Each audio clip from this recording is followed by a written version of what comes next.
ಕಾಂಗ್ರೆಸ್ನಲ್ಲಿ honey trap ಸದ್ದು ಮಾಡ್ತಾ ಇದೆ. ದೂರನ್ನೇ ಕೊಡದ ರಾಜಣ್ಣ ನಡೆ ನಿಗೂಢವಾಗಿದ್ದು ಕೇವಲ ರಾಜಕೀಯ ಸಮರಕ್ಕಷ್ಟೇ ಹನಿ ಟ್ರ್ಯಾಪ್ ಸೀಮಿತ ಮಾಡಿಕೊಂಡ್ರಾ ಅನ್ನೋ ಪ್ರಶ್ನೆ ಎದ್ದಿದೆ. ರಾಜ್ಯದಲ್ಲಿ ಹನಿ ಟ್ರ್ಯಾಪ್ ಜಾಲ, ಕಾಂಗ್ರೆಸ್ನಲ್ಲಿ ಕೋಲಾಹಲ. ರಾಜಣ್ಣ ಮನವಿ ಮಂತ್ರ, ದೂರು ನೀಡದೆ ರಾಜಕೀಯ ತಂತ್ರ. ಅತ ಹೈಗೂ ದೂರು, ಇತ ಕ್ಯಾಬಿನೆಟ್ನಲ್ಲೂ ಪ್ರಸ್ತಾಪ. ಆ ನಾಯಕನಿಗೆ ಖೆಡ್ಡ. ಹನಿ ಜಾಲ, ಕಾಂಗ್ರೆಸ್ನಲ್ಲಿ ಕೋಲಾಹಲ. ಕಳೆದ ಗುರುವಾರ ಸದನದಲ್ಲಿ ಸದ್ದು ಮಾಡಿದ ಹನಿ ಟ್ರ್ಯಾಪ್ ರಾಜ್ಯ ರಾಜಕೀಯದಲ್ಲಿ ನಾನಾ ರೀತಿಯಲ್ಲಿ ಟ್ರ್ಯಾಪ್ ಆಗ್ತಿದೆ.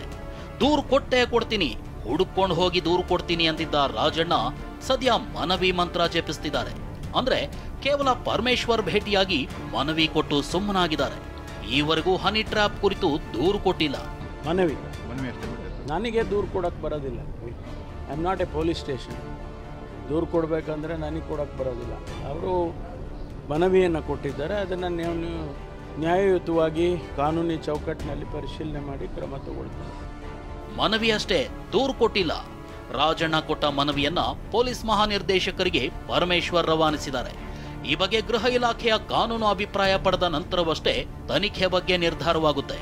ಇದೆಲ್ಲ ಒಂದ್ ಕಡೆಯಾದ್ರೆ ರಾಜಣ್ಣ ಈವರೆಗೂ ದೂರು ನೀಡದೇ ಇರೋದು ರಾಜಕೀಯ ಚರ್ಚೆಗೆ ಗ್ರಾಸವಾಗಿದೆ. ಹಾಗಾದ್ರೆ ರಾಜಣ್ಣ ಪ್ಲಾನ್ ಏನು?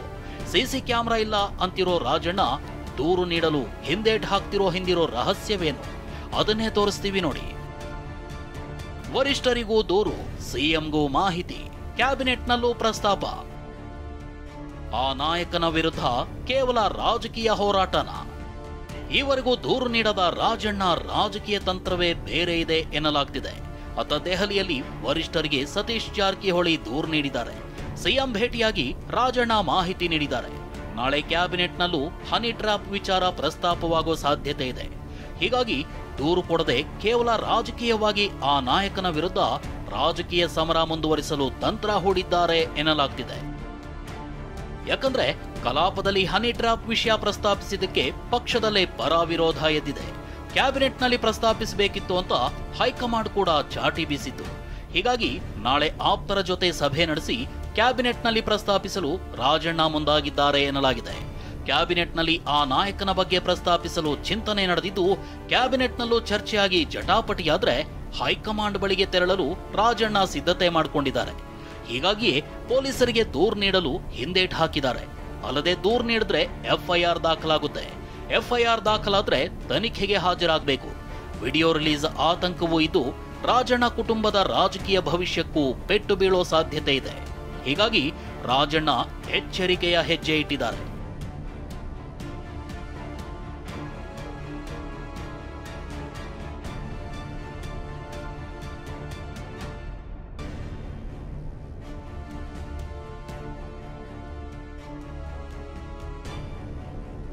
ಹನಿ ಟ್ರ್ಯಾಪ್ನಲ್ಲಿ ಡಿಕೆ ಪಾತ್ರವಿಲ್ಲ ಎಂದ ಯತೀಂದ್ರ ಸಿದ್ದರಾಮಯ್ಯ. ಅತ ರಾಜಣ್ಣ ಎಚ್ಚರಿಕೆಯ ಹೆಜ್ಜೆ ಇಟ್ಟಿದ್ರೆ ಈತ ಯತೀಂದ್ರ ಸಿದ್ದರಾಮಯ್ಯ ಡಿಕೆ ಪರ ಬ್ಯಾಟ್ ಬೀಸಿದ್ದಾರೆ. ಇದರಲ್ಲಿ ಡಿಕೆ ಶಿವಕುಮಾರ್ ಪಾತ್ರವಿಲ್ಲ ಅಂದಿದ್ದಾರೆ. ಆದ್ರೆ ಈ ಪ್ರಕರಣದ ಬಗ್ಗೆ ಪ್ರತಿಕ್ರಿಯಿಸಲು ಡಿಕೆ ನಿರಾಕರಿಸಿದ್ದಾರೆ. ಅವ್ರ ಸರ್ಕಾರ ಇದ್ದಾಗ ಹೋಗಿ ಮೀಡಿಯಾದಿಂದ ಇಂಜೆಕ್ಷನ್ ತಗೊಂಡ್ಬಂದರು. ಹಾಗಾದ್ರೆ ಅವಾಗ ಯಾರಂತೆ ಅವ್ರು ವಿಡಿಯೋ ಮಾಡಿದ್ದು?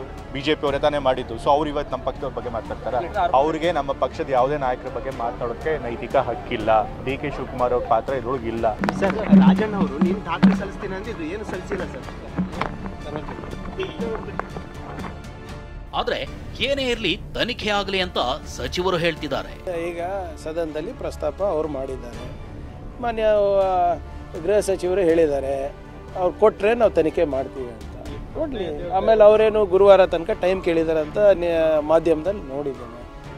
ನೋಡೋಣ, ಗುರುವಾರ ಕಂಪ್ಲೇಂಟ್ ಕೊಟ್ಟರೆ ತನಿಖೆ ಆಗಲಿ. ಆದರೆ ಮುಖ್ಯಮಂತ್ರಿಯವರ ನೇತೃತ್ವದಲ್ಲಿ ನಡೀತಕ್ಕಂಥ ಸಚಿವ ಸಂಪುಟದಲ್ಲಿ ಚರ್ಚೆ ಮಾಡಿದ್ರೆ ಮುಖ್ಯಮಂತ್ರಿ ಇರ್ತಾರೆ. ಅವಾಗ ಅಲ್ಲಿ ಏನು ನಡೆಯುತ್ತೆ ನೋಡೋಣ. ತನಿಖೆ ಮಾಡಲಿಕ್ಕೆ ಸರ್ಕಾರ ಒಪ್ಕೊಂಡಿದೆ, ಮುಖ್ಯಮಂತ್ರಿಯವರು ಅದನ್ನು ಮಾಡ್ತಾರೆ. ಮಂತ್ರಿಗಳಿಂದ ಚೀಟಿ ಬಂದರೂ ಚರ್ಚೆ ಆಗಿಲ್ಲ ಎಂದ ಎಸ್.ಟಿ. ಸೋಮಶೇಖರ್. ಆಡಳಿತ ಪಕ್ಷದ ಮಂತ್ರಿಗಳೇ ಒಂದು ಸ್ಟೆಪ್ನ ಕಳಿಸ್ತಾರೆ ಮಾತನಾಡುವಾಗ. ಬಿಜೆಪಿಯ ಧುರೀಣರು ಮಾತನಾಡುವಾಗ ಅದ್ರ ಬಗ್ಗೆ ಸಾಕಷ್ಟು ಚರ್ಚೆನೂ ಕೂಡ ಮಾಡಲಿಲ್ಲ. ಇದೇ ಹನಿ ಟ್ರ್ಯಾಪದ್ದು ವಿಧಾನಸಭೆಯಲ್ಲಿ ನಾನು ಪ್ರಸ್ತಾಪ ಮಾಡಿದಾಗ ಇದೇ ವಿಜಯೇಂದ್ರನೇ ಅಶೋಕ್ ಮೇಲೆ ಒತ್ತಡ ತಂದು ಇದನ್ನು ಭಾಳ ಚರ್ಚೆಗೆ ಅವಕಾಶ ಕೊಡಬೇಡ ತಂದವನೇ ವಿಜಯೇಂದ್ರ. ಅವರು ಯಾವ ಆರೋಪಿ ಇತ್ತಲ್ಲ ಅವ್ರ ಹೆಸರನ್ನು ರಾಜಣ್ಣವರು ಬಹಿರಂಗಪಡಿಸ್ತಿದ್ರು ಅವತ್ತೇ ಸರ್ಕಾರ ಬಿದ್ದು ಹೋಗ್ತಿತ್ತು. ಇವಾಗ ಸರ್ಕಾರ ಉಳಿಸುವಂಥ ಎಲ್ಲ ಹಂತದಲ್ಲಿ ವಿಜೇಂದ್ರ ಸರ್ಕಾರ ಡಿ ಕೆ ಶಿವಕುಮಾರ್ ಜೊತೆಗೆ ಇದೆ. ಅದೇನೇ ಇರಲಿ, ನಾಳಿನ ಕ್ಯಾಬಿನೆಟ್ನತ್ತ ಎಲ್ಲರ ಚಿತ್ತ ನೆಟ್ಟಿದೆ. ಕ್ಯಾಬಿನೆಟ್ನಲ್ಲಿ ಹನಿ ಟ್ರ್ಯಾಪ್ ವಿಚಾರ ಪ್ರಸ್ತಾಪವಾಗುತ್ತಾ ಅನ್ನೋ ಕುತೂಹಲ ಗರಿಗೆದರಿದೆ.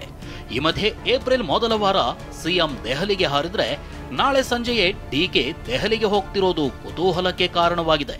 ಅತ ರಾಜಕಾರಣಿಗಳು ನ್ಯಾಯಾಧೀಶರ ಮೇಲೆ ಹನಿ ಟ್ರ್ಯಾಪ್ ಆರೋಪಕ್ಕೆ ಸಂಬಂಧಿಸಿದಂತೆ ಸುಪ್ರೀಂ ಕೋರ್ಟ್ನಲ್ಲಿ ಸಲ್ಲಿಸಿದ ಸಾರ್ವಜನಿಕ ಹಿತಾಸಕ್ತಿ ಅರ್ಜಿ ವಜಾಗೊಂಡಿದೆ. Bureau report, TV9.